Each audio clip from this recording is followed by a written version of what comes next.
So like just going back to like when you launched Sarah Labs, did you have a vision of what you were going to do? Like all the things that you've done in the past 2 years, was this already like planned to like, I'm going to get these investors and then I'm going to get bought, I'm going to bring on some huge investments, or was it just, let me just launch a company?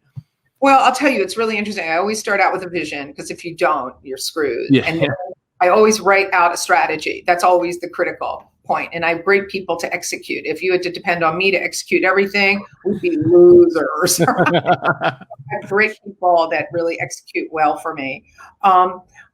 It's funny. I felt that within 2 years, I want to sell the company, right?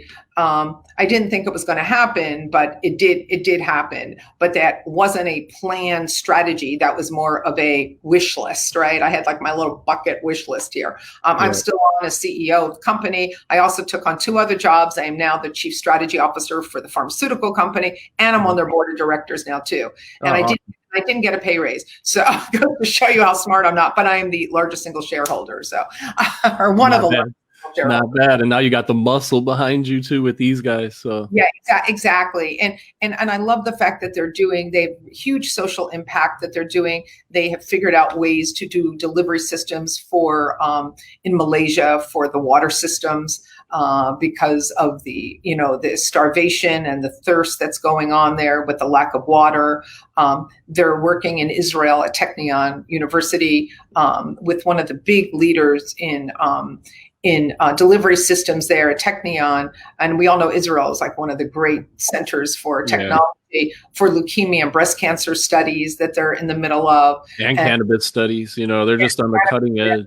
And they also it's already been publicly announced, so I can tell you that they're doing some great things with in the drug arena with their thin strip as well, working with a lot of major drug companies on the delivery system. So I really love that, and they've got 4 distinct verticals in their company: cannabis, wellness, pharmaceutical, and pets.